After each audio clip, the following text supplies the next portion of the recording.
Kung itong Terra Firma ay mawawala na sa PBA, ang tanong, ito kayang Blackwater susunod? Ang balita ngayon, mukhang itong Blackwater ay ready na makipag-usap dito sa San Miguel Beer para sa isang posibleng trade. Alam natin na meron daw mga umiikot na report na baka itong San Miguel ay i-trade na itong kanilang player na si Rodney Brondial o kaya si Jeron Teng dito sa Blackwater Bossing, at ang magiging kapalit ay itong si Christian David. Kung sakasakali na matuloy nga ang trade na ito, masasabi natin na panalo dito ang San Miguel, whether itong si Rodney Brondial o si Jeron Teng ang magiging kapalit nito si Christian David, dahil mataas ang potensyal dito si David para makatulong dito sa SMB. Ngayon, ang kinakailangan na lang siguro i-considera ay kung ano ba ang magiging, sabihin na nating, desisyon nitong Blackwater kung papayag sila na Christian David for Jeron Teng. Kung sakasakali na matuloy nga ang trade na yan, magkakaroon ng mas batang forward center itong San Miguel na siya na kinakailangan talaga ng kanilang koponan ngayon. At hopefully, para kung ikaw ay San Miguel fan, masisigurado mo na magiging mas maganda resulta niyan para sa Beermen dito sa darating na Philippine Cup. Itong si William Navarro, kung kukunin niya na San Miguel, magiging magandang tandem sila nito si Christian David. At iyan ngayon ang pinag-aaralang mabuti ng management ng SMB. At alam din natin na itong Blackwater Bossing, may mga reports na baka si Cedric Berfield i-trade pero hindi sa San Miguel, sa TNT naman. Baka magkaroon daw ng 3-team trade yan. So marami tayong kukonsider dito na options pagdating sa San Miguel dito sa mga trades na gagawin nila. At ngayon, alam din natin na itong SMB ay nakikipag-usap na dito sa Blackwater para matuloy itong trade. Hindi lang para kay Berfield, pero pati na dito kay Christian David, kung hindi pati na rin sa first round pick nila. Mukhang itong si Kay Marcarino talaga ang destinasyon niya ay magiging Barangay Ginebra. Mukhang itong si Kay Marcarino ay dito niya talaga gusto malipat sa Gene Kings, at hindi na nakapagtataka yan dahil alam natin na halos lahat ng players naman gusto talaga mapunta sa Ginebra dahil unang-una sila pinakapopular na team dito sa PBA. Pangalawa, alam natin na nandiyan si Coach Tim Cone, so malaki lagi ang tsansa na sila ay makapasok dito sa playoffs at magkampiyon, at yan naman talaga ang hinahanap ng mga players. Kaya ngayon, asahan natin na ganito ang magiging sitwasyon dito kung sakasakali na makuha ng Ginebra yan. Lalong lalaki yung front court ni Coach Tim Cone kung madagdag ito si Kay Marcarino. Ang usapan pa rin pagkatapos nitong conference na to, tsaka magkakaroon ng trade ng Ginebra. Ibig sabihin, pag natapos na itong Commissioner's Cup, diyan yung posibilidad na si Kay Marcarino pumunta dito sa Gene Kings, at baka ang ipalit si Ben Adamos. Pag natuloy ang trade na yan, sa tingin ng mga insiders, mukhang itong si Isaac Go ay bibitawan na ng Ginebra at baka dalhin sa Northport. O kaya naman baka magkaroon ng ibang trade kung saan si Isaac Go mapunta dito sa Magnolia o sa iba pang team. Ang sa ngayon kasi, kapag nakuha ng Ginebra si Carino, hindi na nila kakailanganin si Isaac Go dito sa center dahil ang magiging center nila si Carino at si Japet Aguilar. So parang dyan tutungo itong Barangay Ginebra ngayon. Pero itong trade na ito, kapag naganap yan, hindi ngayong Commissioner's Cup. Dahil syempre nagko-concentrate si Coach Tim Cone dito sa Gilas at pati na dito sa Barangay Ginebra. Kaya iyan ngayon ang pag-aaralang mabuti ng management ng Ginebra. Regardless kung anong mangyari dito sa Commissioner's Cup, kung mag-champion man ang Ginebra o hindi, ay itutuloy nila ang ganitong trade. At gustong siguraduhin nitong management ng Ginebra na si Kay Marcarino ay sa kanila nga mapupunta at si Adamos ang magiging kapalit sa Terra Firma. Kumpirmado na po na ang Star Horse Shipping Lines ay gusto nang pumasok sa PBA.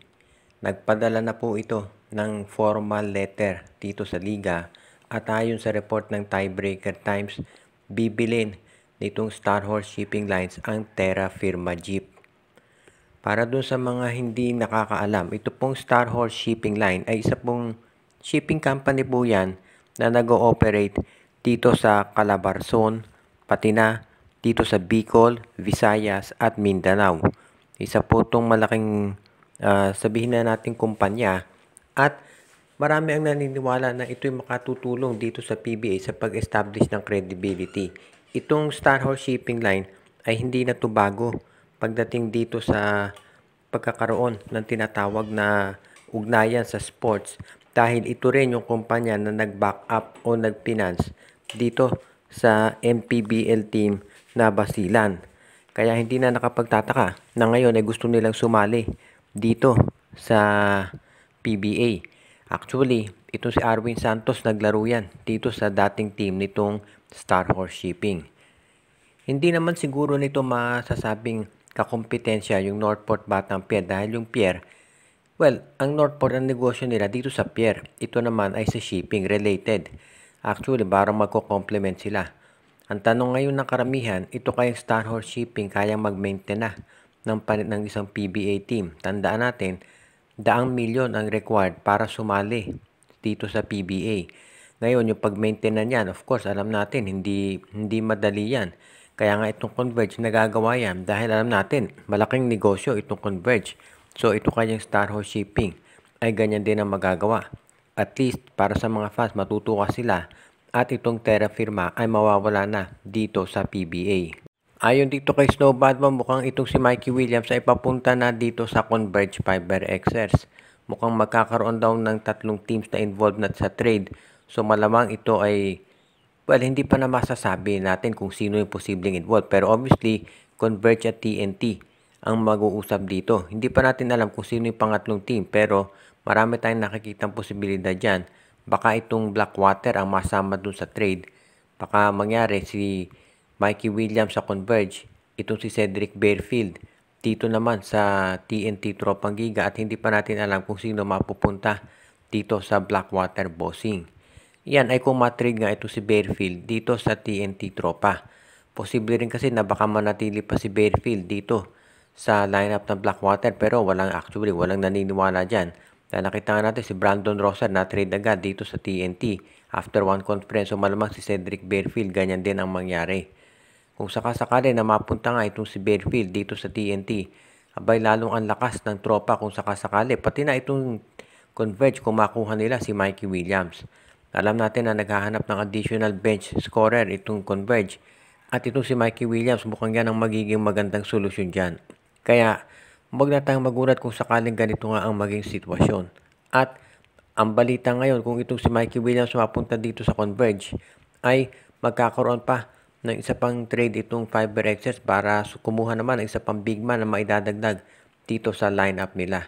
Kaya kung sakasakali na matuloy itong trade na yan, dito siguro magkakaroon ng mas magandang resulta itong Converge dahil alam natin maganda inabot nila ngayong Commissioner's Cup pero disappointed pa rin sila dito sa pagkatalo sa Rain or Shine dahil nakauna na sila tapos na 2 sunod sila ni Yeng Giao.